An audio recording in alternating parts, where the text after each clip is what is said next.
Welcome inside this week opening edition of Big Ten Today, fueled by Gatorade. Rick Pizzo, former Northwestern standout Sammy Netling on hand. Just 1 weekend left to shape the Big Ten tournament in the world of softball. The cream really starting to rise to the top. Yeah, madness in May is right around the corner, and we're starting to get a feel for who is definitely in the driver's seat for our final weekend. Of course, an historic season for the Big Ten with additional schools. Now 17 softball playing schools inside the league, and only 12 will make the Big Ten softball tournament bracket. Our big story taking a look at the standings. With just 1 weekend left in the regular season, there is one conference game to be played on Monday, which will impact these standings a bit. But you see Oregon with 17 Big Ten wins in the driver's seat to win the regular season championship. UCLA, an impressive first season inside the Big Ten at 15-3. Watch out for the Huskers and Jordy Ball, one of the best, if not the best player in the country. Nebraska and Ohio State tied at 14-5. Same record as Northwestern, though the Wildcats standing a little bit better in the conference than it is in terms of its national reputation and likelihood of getting an NCAA at-large bid should they not win the auto bid. So you've had a second to digest all of those. We'll get to the middle and bottom half of the standings as well, because there is some drama there regarding Purdue and Indiana, who makes the tournament field and who doesn't.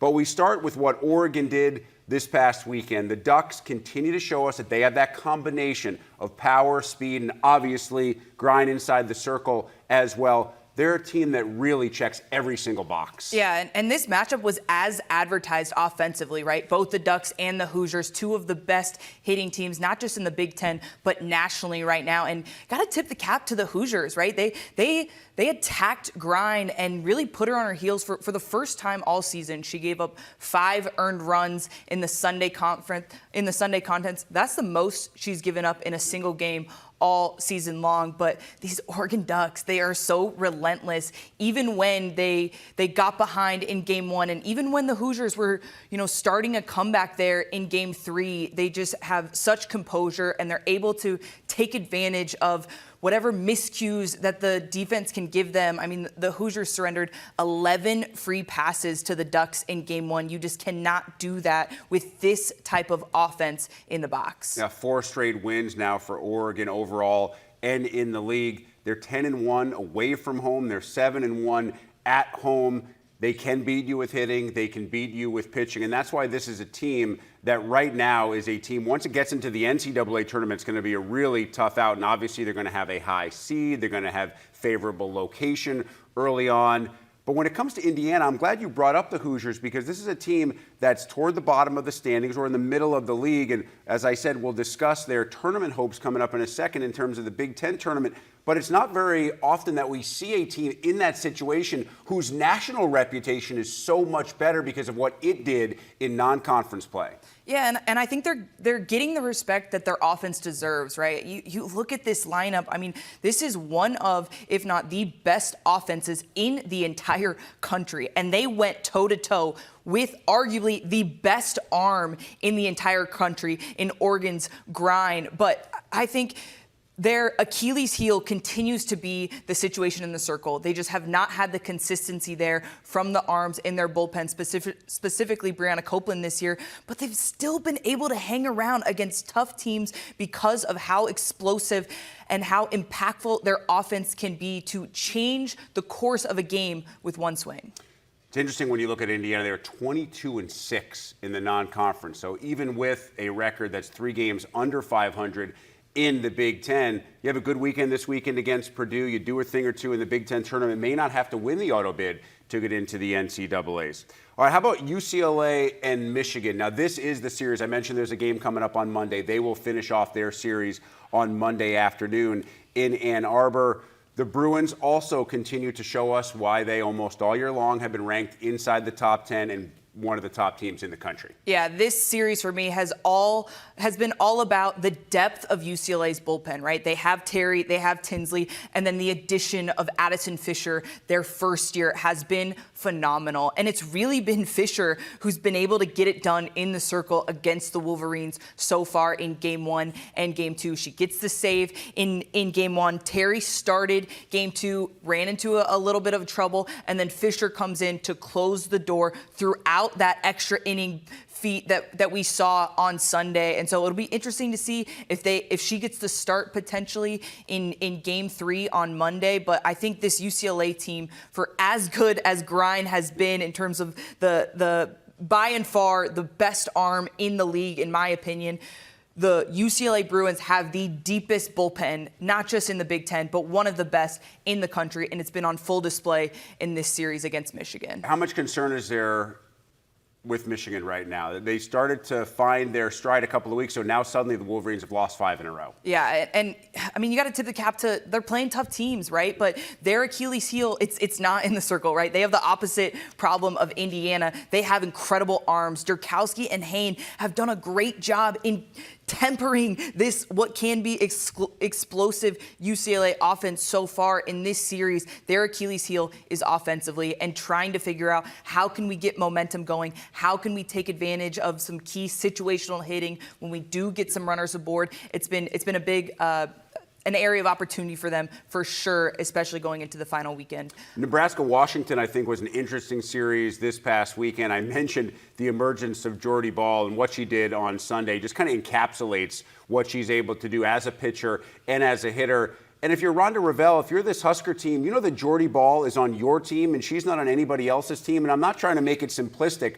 but sometimes it comes down to having not just the best player on the field, but arguably the best player in college softball, and that has made all the difference for the Huskers. Yeah, and they're a different team when she's in the circle. They are. We saw it in this series against Washington, right? They go up, they get the first win on Friday, and then they fall apart a little bit sometimes. And even offensively, this is an explosive offense. It's a top 5 offense nationally, and they just couldn't get it going against the Huskies.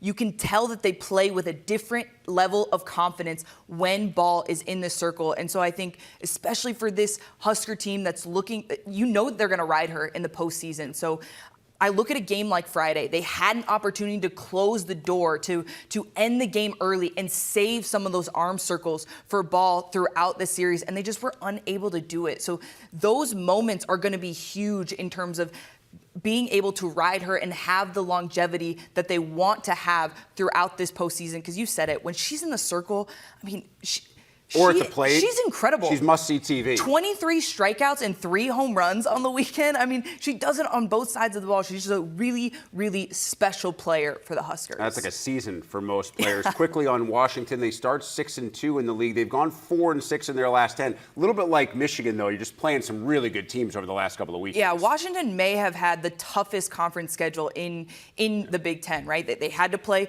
Nebraska, they had to play Oregon, they had to play UCLA, right? They played everyone in the top 4. And so I think you, again, have to tip the cap to what they've been able to do. This was a complete roster turnover for Coach Tar. They had 16 new faces, a completely new bullpen, not a single arm returning. And so I think they're trying to get their feet together or under them a little bit going into postseason. Still a relatively green team in terms of postseason experience, but they're one that they're well coached, they're disciplined in all 3 areas of the game, and they can compete no matter who's in the opposing dugout. Okay, as for your alma mater, I think the series for Northwestern this weekend against Wisconsin was a little bit of a microcosm of their entire season. You expect them in this particular matchup to go out and dominate. They didn't. They were able to get the series with the 1-run win on Sunday, but I know you were at a game that didn't go quite as well against Wisconsin over the weekend. You just kind of keep scratching your head. Why was Northwestern able to do what it's been able to do inside the league, and yet there are still questions about what this team can truly be? Yeah, and I think you have to talk about who they've played in the league, right? Unlike Washington, they've had a relatively favorable conference schedule in terms of especially the first half, right? And so they were able to take care of business, able to settle things a little bit after a tough non-conference schedule. But now they're going through the ringer, right? They played Nebraska, they played Wisconsin. Now they're going to go on the road against UCLA to finish the series. And for a team that is struggling offensively, right? I mean, they have had a Big Ten pitcher caliber arm in the circle for the past 6 years, since 2019. And so coming into this year, that puts a lot of pressure on those bats in the box to get it done. And I think you're just feeling that a little bit from this Wildcat team that's just a little bit inconsistent throughout this 2025 season. Danielle Williams not walking through that door anytime soon. Good news for Wisconsin. The Badgers 11-11, probably exceeding a lot of expectations inside the Big Ten. They will be part of the Big Ten tournament field, locking up their spot with that one win this weekend over Northwestern.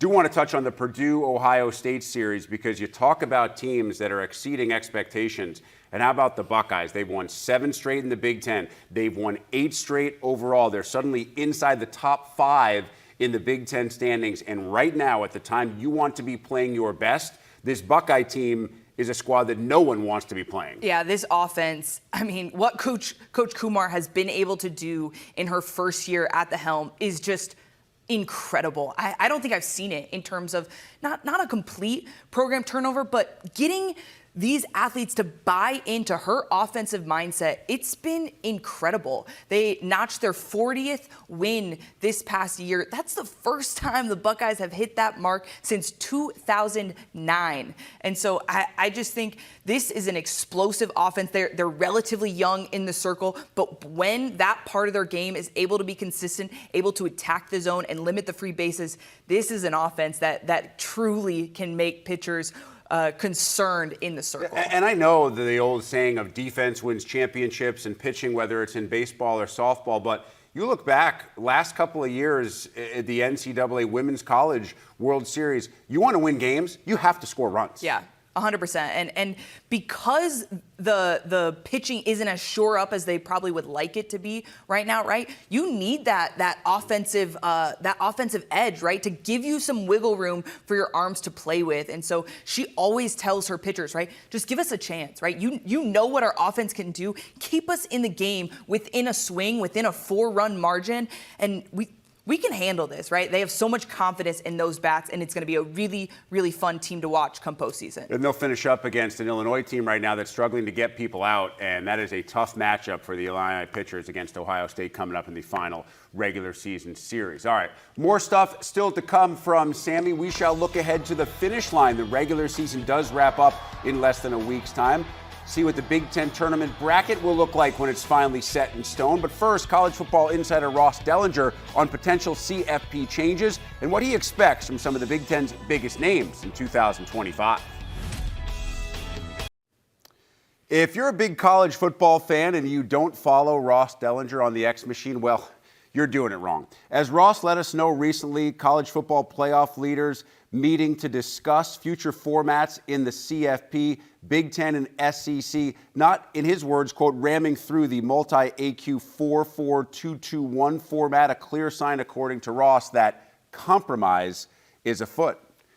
I could paraphrase the man. I would rather if he said it himself, as we welcome in Ross Dellinger to the show. So, Ross, let's talk about that. What exactly do you mean when you believe compromise is afoot, and what should be the biggest takeaway with no major changes, at least immediately, to that CFP format?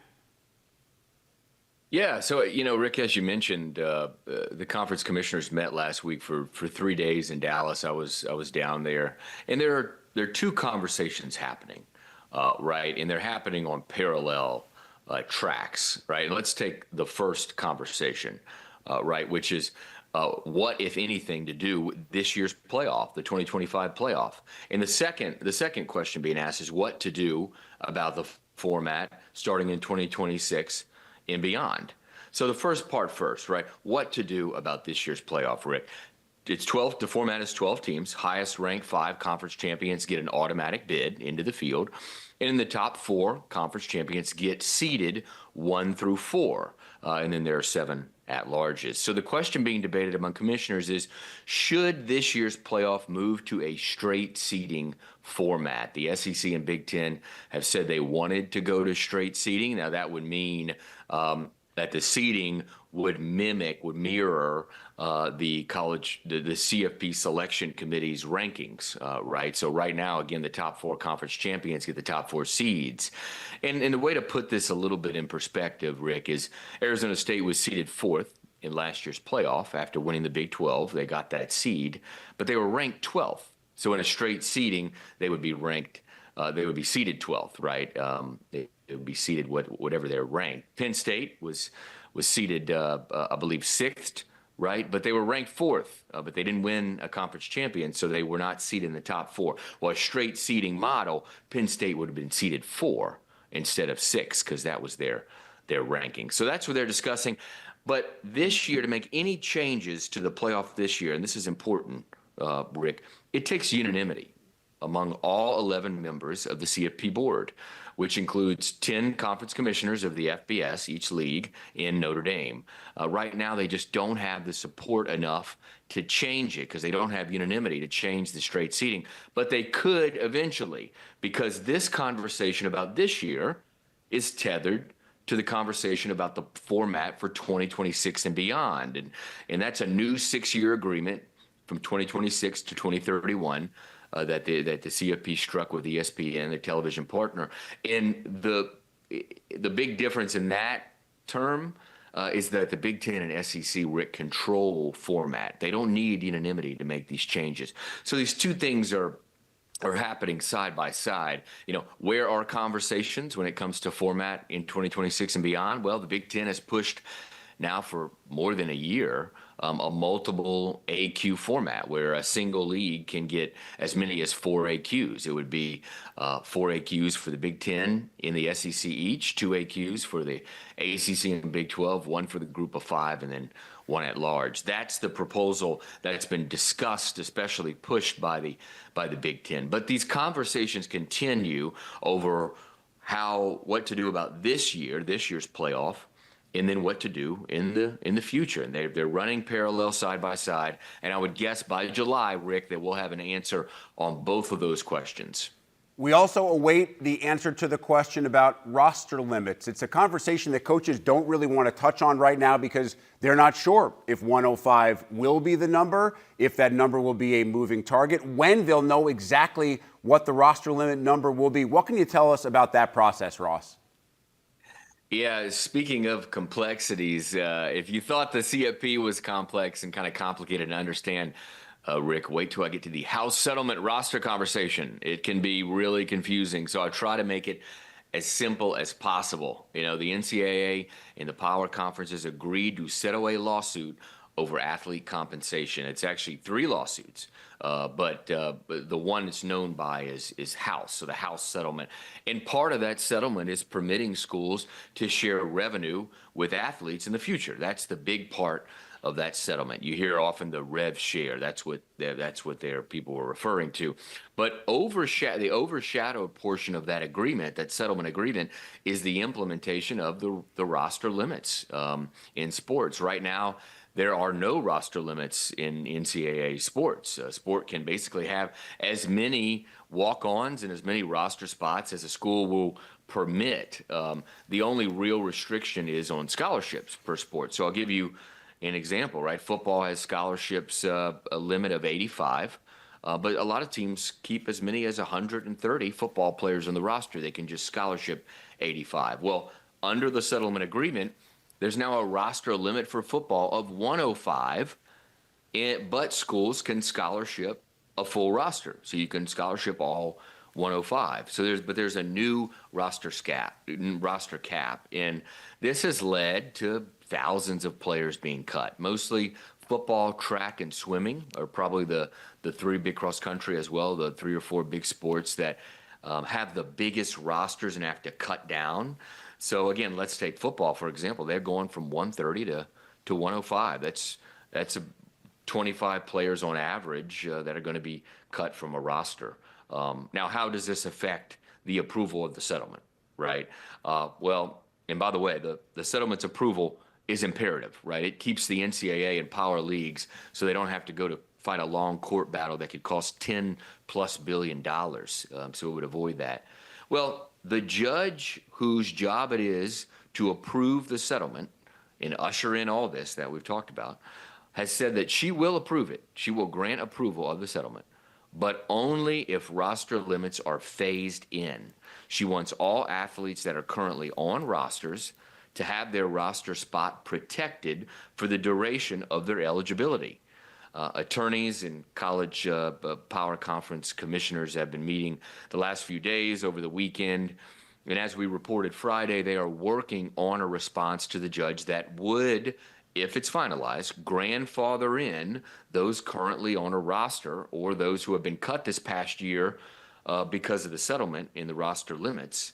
So it would kind of phase in, Rick, these roster limits over a period and grandfather in athletes. Now, attorneys have until next Wednesday to file a response to the judge. She gave them 2 weeks, and she ruled on that last Wednesday. So they have until next Wednesday to file some kind of response of their plan on grandfathering in. And then hopefully within a week or two of that filing, Rick, we'll have an approval from the judge, and we can usher in all this athlete revenue sharing starting on July 1.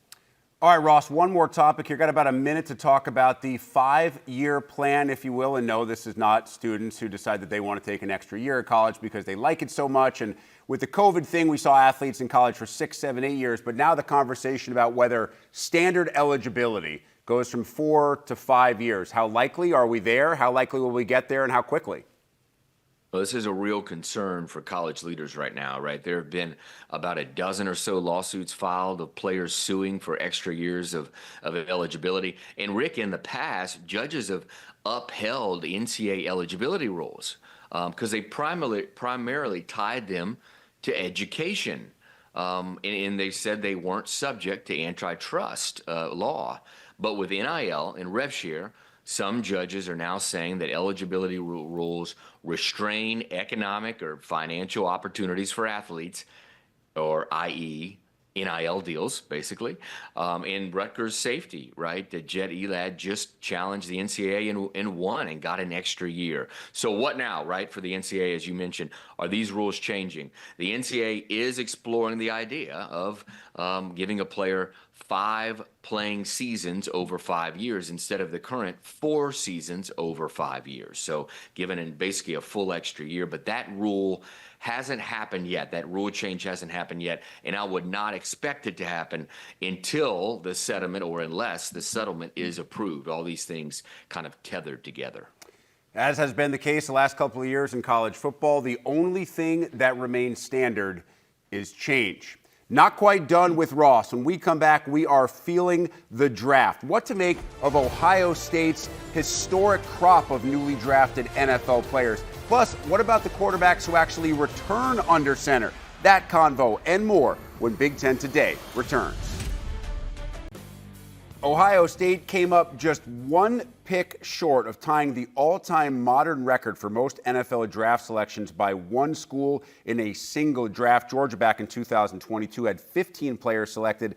This Ohio State group, 14 players chosen this past weekend in the 2025 NFL draft. Welcome, Ross Dellinger, back in. Ross, this was not a surprise. It does not make it any less impressive for Ohio State to send 14 players, and those are just drafted players, potentially some undrafted free agents joining them at the next level as well. Yeah, pretty phenomenal. You know, we talked, one of the things all last season, right? It was a theme from beginning to end, was Ohio State's talent, right? It being the most talented team in the country by far. I think most would agree. And man, they made that clear in that playoff run to the championship. And they've obviously justified that with what happened in the NFL draft. It was an elite team as far as talent, and it'll go down in history as one of the most skilled groups that we've seen in college football. But what stands out to me, Rick, is, you know, while we often heap a lot of praise on the skilled players, right, running back, quarterback, receiver, Ohio State, of their 4 first-round draft picks, 3 of them played on the line. You know, 2 offensive linemen, a defensive lineman drafted in the first round. It speaks to the power, the importance of being good in the trenches. Even this day in college athletics, with the spread offense and the way offenses are, I think it's so important. Defensive and offensive lines are still so important. The only non-lineman drafted in the first round was a receiver, Emeka Egbuka, and the interesting thing about that is, you know, he continued this incredible streak for Ohio State. The Buckeyes have had a receiver drafted in the first round each of the last 4 years. Pretty incredible. Yeah, and that room is still absolutely loaded with Jeremiah Smith, arguably the best player, not just receiver in college football. Carnell Tate comes back as well, some youngsters. That's what they do. They reload that room. They never rebuild. But what does that mean then, Ross, for Ohio State this year? You mentioned some of the guys they lose. They also lost both of their running backs to the draft, and Quinshon Judkins and Travion Henderson, leaders like Cody Simon. What are your expectations for Ohio State on the field in 2025? Yeah, Will Howard at quarterback. I mean, that's what everybody looks at, right, is what's going on with the quarterback competition. It was a huge storyline as Ohio State carried through with spring practice. Julian Sayin and Lincoln Keenholz are battling for replacement duty there. I think most believed that Sayin was the favorite. But Keenholz seemed to have given him a pretty good run in the spring. And it appears from what Ryan Day has said that the competition will carry over into summer and perhaps even into fall camp. But it's the defense that, and you mentioned it there with some departures, Rick, it might be the most concerning. A lot of players gone from that unit, obviously the backfield offensively, but there's plenty to build around defensively. And it does start with most notable Caleb Downs, right? Right, one of the best players in football, probably arguably the best defensive back in football coming around this year. And there's an urgency here, Rick, to fill some of these holes on defense, on offense, at quarterback, and do it fairly quickly. First game for Ohio State, kicking off with Texas, so it doesn't get much bigger than that. Now, how good is that? Two teams that met in the CFP a year ago get to open it up inside the horseshoe. You mentioned the quarterback competition. There's also obviously a competition.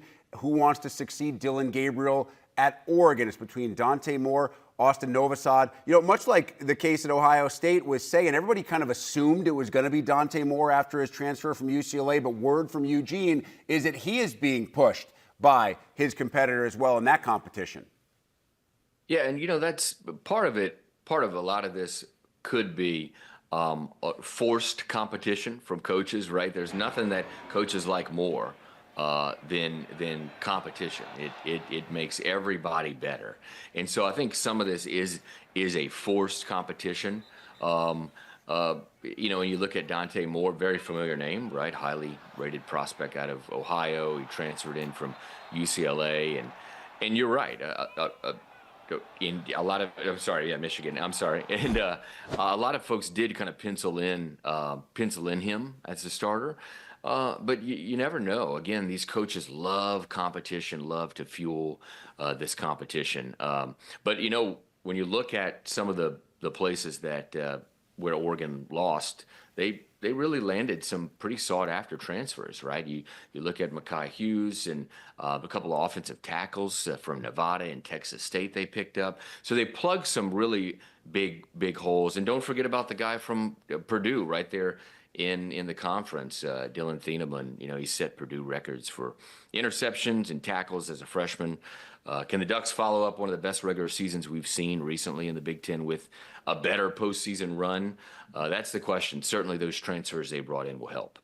There is no quarterback competition in State College. Drew Aller is the guy. He's been around the block, led Penn State to the college football playoff last year. Still takes a lot of criticism. Obviously would love to have that one throwback against Notre Dame. What do you expect from Aller? What do you expect from the Nittany Lions this coming season? Yeah, they're one of the more experienced groups in college football. We talked about all these replacing to do at quarterback and all these big key pieces that are gone from Ohio State and gone from Oregon, and that's not the case here, right? You got key pieces returning from a team that went to the CFP semifinals. Katron Allen, Nick Singleton in the backfield. As you mentioned, Rick, Drew Aller at quarterback, who is perhaps one of the most experienced and best returning starting quarterbacks in the country.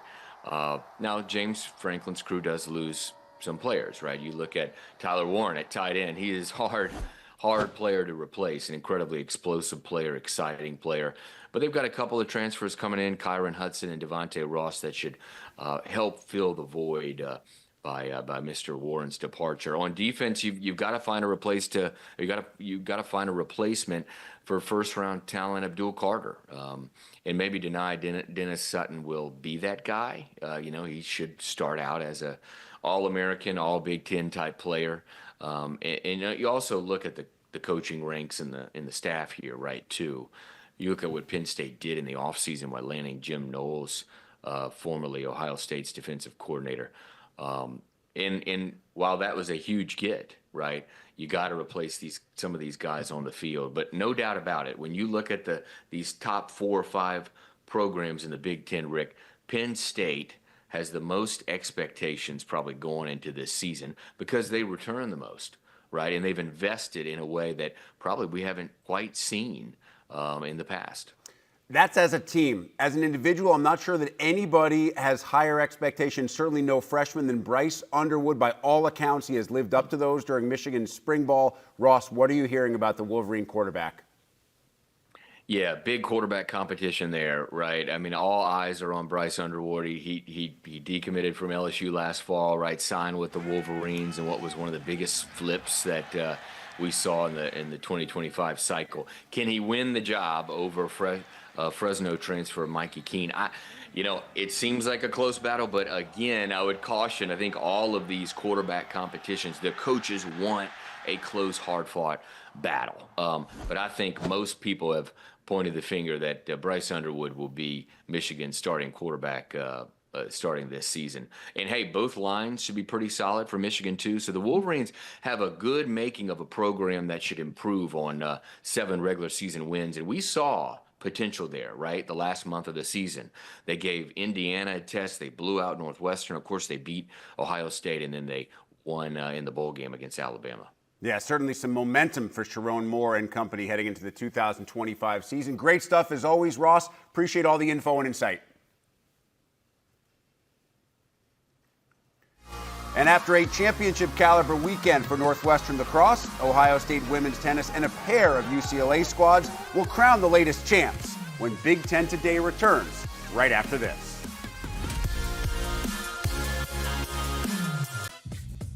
Big Ten tournaments champions crowned this weekend include Northwestern women's lacrosse doing it again, women's tennis team at Ohio State. Surprise in men's tennis as UCLA beats Ohio State, and the Bruins pull off 2 championships over the weekend as UCLA overcomes Illinois to win the men's golf title. We start with women's lacrosse. Northwestern erasing a 6-2 deficit in the final 20 minutes. Aditi Foster scored with 15 seconds left to give the Cats their 5th tourney title. It is the 3rd consecutive tournament championship and the 5th since 2019. Dean Linke and Taylor Cummings have more with the victorious Wildcats. They asked for you to deliver. Your coach, Kelly Amante Hiller, said go in there and get it done. You got it done. How's it feel? It feels so amazing. Everyone on this team just believes in every single person. Every single one is so, everyone's just so amazing. And everyone just believes in everyone. It's just incredible. I really have no words. Congratulations on the win. Talk a little bit about that last play. You timed your cut really well. What did you see? I saw Sammy at the top. We had a play that we were running. And then I think maybe Riley cut through. And then there was just a gap on the inside open. And I made eye contact with Emerson, and she just hit me. I just shot it.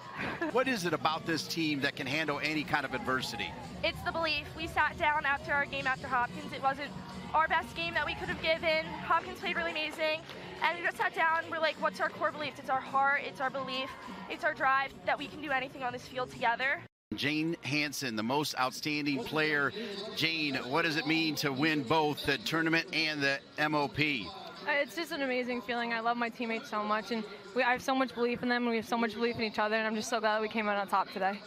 You had a great game throughout these 60 minutes, but I think your best play came in the last 2 seconds. Talk about that free position and what you saw to be able to deflect it.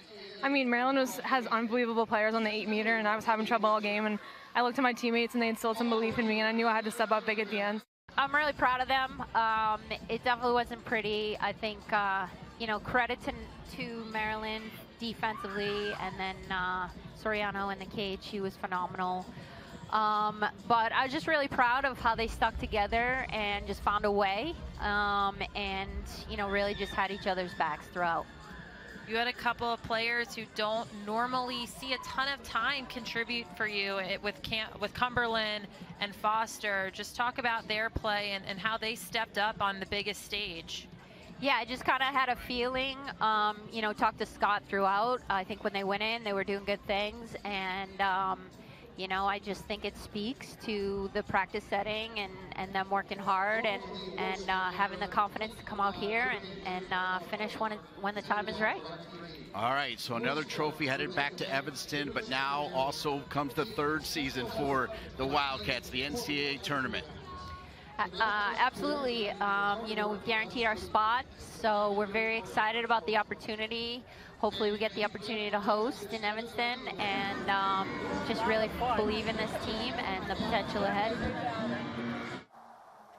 Another champ crowned on Sunday in women's tennis. Ohio State 4-3 against top-seeded Michigan. Tournament final came down to the third set on court 4. OSU freshman Nao Nishino with a 6-4 third set win to clinch the match. The tourney title is the fourth for the Buckeyes, but first since 2021. Cameron Irwin has more from Columbus. Congratulations to the both of you picking up a Big Ten title, and now it came down to you. What were the emotions like late in that match? I was really nervous, but I just kept looking at my teammates, and like even if others they were proud of me, so I just tried to be aggressive, and yeah. So how exhausting was that match? You had tie breaks in the first, the second, and then all of a sudden you pushed to that third. How exhausting was it? It was mentally exhausting because I was 5-3 up in the first and the second as well, and then I kept losing my chances, but I'm just really proud of myself. Taya, it was a big night for you as well. A big-time singles win on the #1 singles court. Just what was working so well for you today? I had in the back of my mind that I just wanted to make 200 balls. That was my only goal. Was just if they're gonna take me off the court, I'm gonna have to be dragged off. So that was my my mind. I just wanted to make so many balls and do it for them. We had in going to this tournament. Do it for the team, do it for the family, do it for the culture, and we ended up doing that tonight. And I wouldn't want to play for any other team. I love these guys, so it's unreal. Yeah, it's unreal. I can feel the energy, the chemistry that this team has. Just how far can you guys go? I know there's tournaments just around the corner. We've been through so many ups and downs. We didn't make indoor nationals. People doubted us, but we fought so hard. We fought every day in practice. We made our goals. We showed up early. We did everything, and I think this team is going to be really big and something really special. So keep an eye out for Ohio State because we're not done yet. This is the first, so we're coming for more for sure.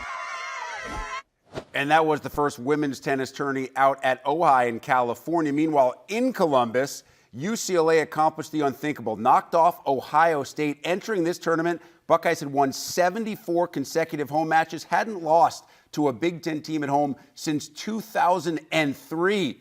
Kelsey Casper was there to watch it all and tells us how the Bruins got it done. Well, Coach, congratulations. You can finally take a breath after that last set. The intensity and UCLA, Big Ten champs for the first time in program history. How does that sound? Well, fantastic. We knew this would be a heck of a match today. Ty and I go back a lot of years and have had some great battles, so glad to have been able to say I stepped to Ohio State and won a match on their courts. And that final set, the atmosphere was intense. What were you telling your guy, Van Lobensel's, in that moment? Oh, just try to, stay focused, not let the crowd bother him, and to really believe that he could win the match. That was the biggest thing. He kept his focus even after losing that second set and brought us a win. And you mentioned it's a big deal to get a win here. You lost to the Buckeyes earlier this season. Now you've rattled off 8 straight wins. What does that say about the way this team is playing right now? Well, we've got one of our best players back from an injury that...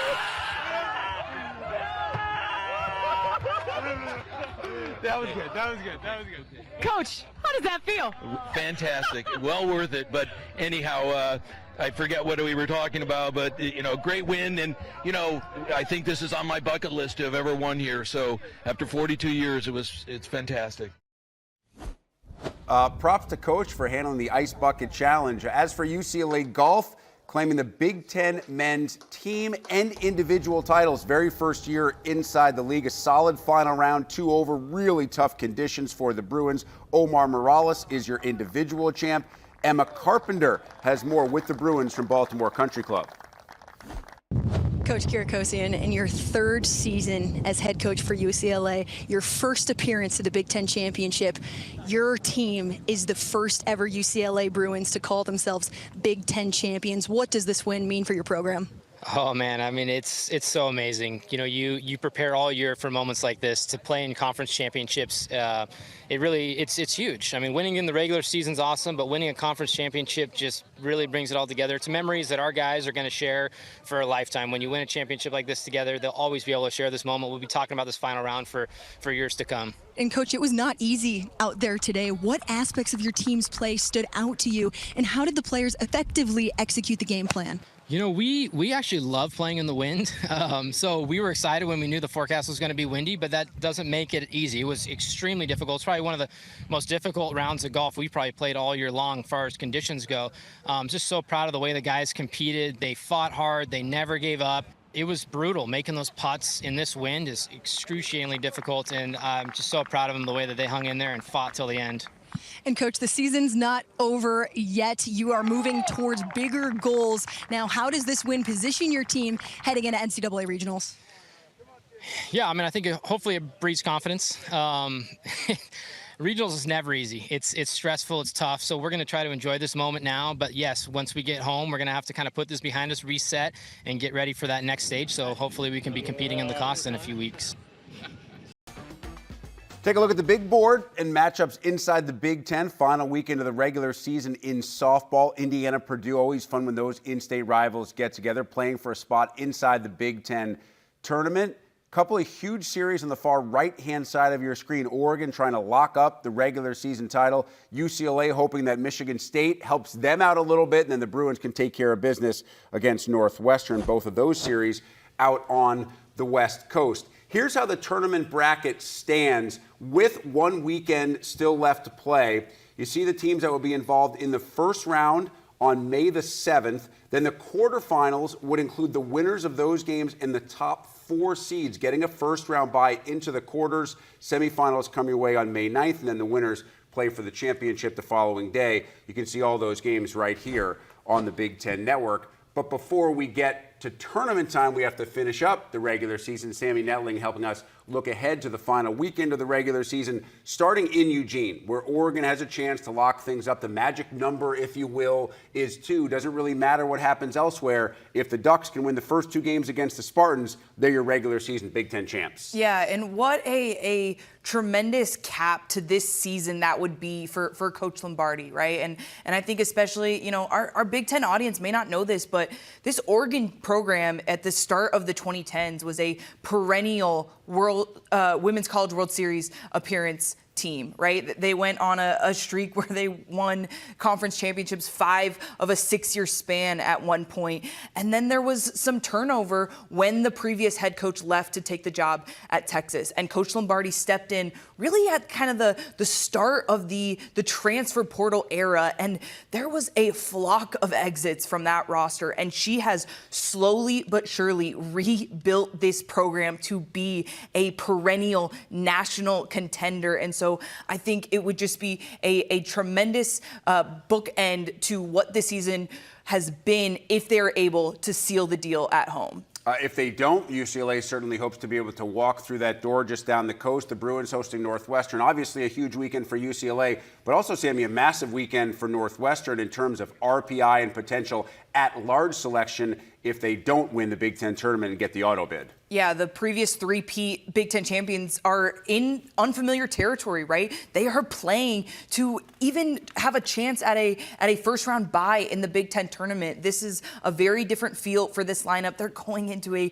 tremendously difficult environment at Easton Stadium, and you know this UCLA Bruins team is going to be rearing and ready to go just in case Oregon potentially has a slip-up. That being said, Northwestern, obviously a team that has the talent to go out to UCLA and potentially open the door for Oregon to wrap it up on Friday night with that magic number at 2. If Northwestern wins a game, Oregon wins a game early, this could be wrapped up before they play their respective game 2s. I mentioned Ohio State at Illinois. Now, Illinois needs to sweep that series to have a chance to get into the tournament field. If that were to happen, and that's unlikely, then Indiana or Purdue would need to avoid being swept by the other team to be the 13th team in the standings and be left out. And obviously, certainly important for Purdue. The Big Ten tournament will be played in West Lafayette, as will this weekend series. So what do you expect to see from the Boilers and Hoosiers? I think this matchup favors them in terms of they just played the Buckeyes, right? A very similar feel in terms of offensive firepower that they'll see against the Hoosiers. And so